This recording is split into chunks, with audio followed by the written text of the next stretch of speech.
स्वागत है आपका न्यूज 11 इंडिया में। आपके साथ मैं हूं राधा कुंदेरिया। चलिए नजर डालते हैं दिल्ली एनसीआर पर। साउथ ईस्ट दिल्ली के गोविंदपुरी गली नंबर 1 से तुगलकाबाद के गुरु रविदास मार्ग पर सुबह 4 बजे से एसडीएमसी द्वारा रोड पर खड़ी मोटरसाइकिल हो या कार, उन पर एसडीएमसी द्वारा अक्रोचमेंट को हटाने का अभियान चलाया जा रहा है। आप तस्वीरों में साफ तौर पर देख सकते हैं कि सड़क पर खड़ी मोटरसाइकिल हो या कार, उसका 500 रुपए का चालान काटा जा रहा है। रेहड़ी पटरी को वहां से हटाकर साफ सफाई का काम चल रहा है और लोगों को एसडीएमसी द्वारा संदेश भी दिया जा रहा है कि गुरु रविदास मार्ग पर गाड़ी, स्कूटर और अक्रोचमेंट करने वालों पर सख्ती से कार्रवाई की जाएगी। 4 बजे से ड्राइव कर रही है, लगभग 1 महीने से ज़्यादा हो गया इसको, और ये 31 मार्च तक ऐसे ही चलती रहेगी। और समय समय पे आप सामान भी उठा रहे हैं, गाड़ियाँ जब्त कर रहे हैं, और उनके कोई अगर स्पॉट फाइट कराना चाहता है स्पॉट फाइट करते हैं, अदरवाइज हम जमा हो जाती है तो उसके बाद फाइन दे के अपना गाड़ी छुड़ा लें। ड्राइवर उसका गाड़ी का विक्रम नाम है। विक्रम जी, क्या हुआ था आपके साथ, कैसे चलान हुआ? मैं गाड़ी साफ कर रहा था यहाँ पे। गाड़ी साफ करते करते मैं लोग आगे कम करे और गाड़ी में क्रेन लगाने शुरू करते। अच्छा, बड़ी मुझसे जान छुड़ा के गाड़ी बचाई मैंने, तो जाके 500 में चालान करा है। मैं उनसे बोल रहा हूँ कि मैं नाइट ड्यूटी करके आया था और मैं गाड़ी साफ कर रहा था। साफ करते करते मैंने गाड़ी क्रेन लगा दी। कौन लोग थे? ये एमसीडी के कर्मचारी बता रहे हैं, हमने आपको जितने भी लोग आए हैं साथ में इतनी सेना है, इनके साथ में डरा रहे, धमका रहे हैं लोगों को। कोई 8,000 का कोई चलान बोल रहा है, 20,000 का बोल रहा है, 500 रुपये चलान बड़ा मुश्किल है। लोधी कॉलोनी स्थित सीपीडब्ल्यू क्वार्टर में सीवर ओवरफ्लो की समस्या से पिछले कई महीनों से वहां पर रहने वाले लोग जूझ रहे थे, जिसका समाधान अब निगम पार्षद द्वारा निकाला गया है। कस्तूरबा नगर वार्ड की निगम पार्षद सीमा भूपेंद्र मलिक ने बड़ी मशीनें लाकर यह सीवर साफ कराए और लोगों को इस समस्या से राहत दिलाई, जिसके लिए लोगों ने उनका धन्यवाद किया और कहा कि कई दिनों से दिल्ली सरकार में अर्जी लगाने के बाद भी इनका काम नहीं हो रहा था, लेकिन जब यह निगम पार्षद के पास गए तो इस समस्या का हल मिल गया।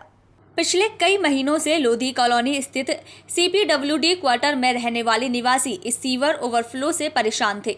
उन्होंने कई सिविल एजेंसियों में अर्जी लगाई, मगर उन्हें इस समस्या का हल नहीं मिला। इसके बाद वे अपने क्षेत्र के निगम पार्षद के पास गए, जहां पर उन्होंने तत्काल इस समस्या का हल किया और लोगों को इस समस्या से निजात दिलाई। वह बड़ी मशीनों के साथ उन क्वार्टर में पहुंची और ओवरफ्लो की समस्या को सुलझाया। लोग कई महीनों से परेशान थे और अब उनकी परेशानी का हल निगम पार्षद द्वारा निकाल दिया गया है। देखिए, यहाँ के सीवरेज का ये बहुत बड़ा इशू है। काफ़ी टाइम से यहाँ के प्रधान जी और यहाँ से काफ़ी महिलाएं और कुछ पुरुष भी शनिवार को ऑफिस गए थे कि मैडम हमारी कोई नहीं सुन रहा, ना तो सीपीडब्ल्यूडी सुन रही है, ना ही दिल्ली जल बोर्ड सुन रही है। लास्ट टाइम भी पिछले साल भी हमने बारिश से पहले ऐसे ही मशीन लगवा के और पूरा ये साफ़ करवाया था।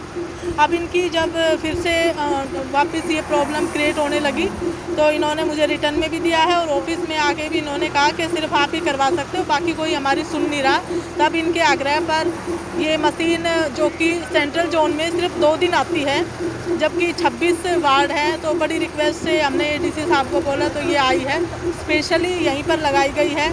और मैं इनकी प्रॉब्लम समझ सकती हूँ क्योंकि मैं भी एक केंद्रीय कर्मचारी रही हूँ, यहीं के फ्लैटों में हम काफ़ी साल रहे हैं, तो हमें पता है ये क्या प्रॉब्लम फेस कर रहे हैं और जब कोई नहीं सुनता है तो हमें कैसा लगता है। इसलिए हमने इनकी जो पीड़ा है उसको ध्यान में रखते हुए स्पेशली यहाँ के लिए सुपर चक्कर मशीन मंगवाई। अच्छा, ये कितनी मशीनें आज जो टोटल है यहाँ पे काम कर रही हैं जो लगा? जी, ये 5 से 6 मशीनें हैं।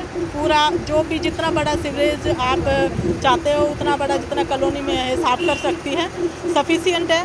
और ये पिछले 3 महीने से मैं कंटिन्यू, जब भी मुझे 1 महीने में 1 दिन मिलती है तो मैं कंटिन्यू यहाँ लगवा रही हूँ और मोस्टली सीवरेज का काम यहाँ पर हमने करवाया।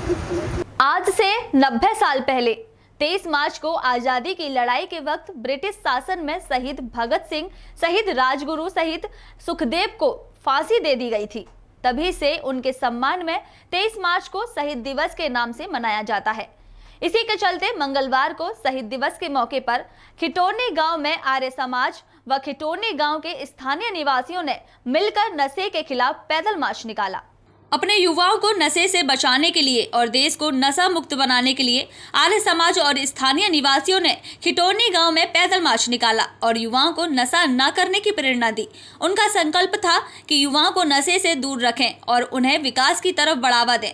स्थानीय निवासी ने बताया कि युवाओं को नशे व अपराध के विरुद्ध प्रेरित करने के लिए उन्होंने यह दिन इसलिए चुना क्योंकि यह दिन एक प्रेरणा स्रोत दिन है कि कैसे एक तरफ 23 साल की उम्र में वह तीनों अपने देश के लिए शहीद हो गए, वहीं दूसरी तरफ आज का युवा नशे की चपेट में जा रहा है। बलिदान दिवस है जिसमें भगत सिंह, सुखदेव, राजगुरु हमारे वीरों ने देश के लिए आहुति दी और उसके बाद हम नशे के खिलाफ युवाओं को जागरूक करना चाहते हैं। समाज में नशे की जो स्थिति है उससे महिलाएं बड़ी त्रस्त है, तो आपने देखा होगा इस रैली में महिलाएं भी थी, तो उन्हीं के लिए हमने ये ज़्यादा महत्वपूर्ण रखा है कि नशा हटाओ युवा बचाओ। हमारा मेन उद्देश्य यही है और हमारे समाज से रिलेटेड है, तो हम नशे के खिलाफ प्रचार करते रहते हैं।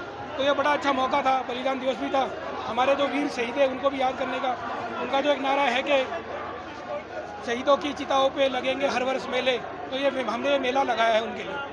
कहाँ से कहाँ तक आप लोगों ने ये मार्च जो है निकाला? तो ये पूरे गांव का एक चक्कर है जिसमें पूरे गांव के लोग आएंगे और आपने देखा भी है जो सभी लोग इसमें शामिल हैं। खासकर हमने युवाओं के लिए ये प्रोग्राम रखा है और इसमें ज़्यादा से ज़्यादा युवा ही है। आगे क्या किस तरीके से लोगों को और जागरूक करेंगे? आज का दिन तो हम घर डोर टू डोर कैंपेन करते हैं, बच्चों के लिए, महिलाओं के लिए। जारी करी गई है कि शराब खरीदने वालों की जो उम्र है वो 21 साल कर दी गई।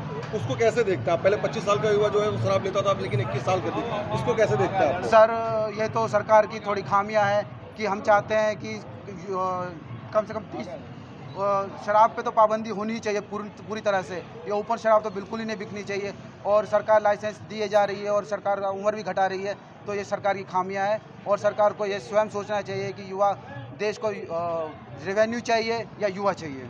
अभी के लिए बस इतना ही, मुझे दीजिए इजाजत, फिर मिलेंगे नई खबरों के साथ। देखते रहिए News 11 इंडिया। नमस्कार।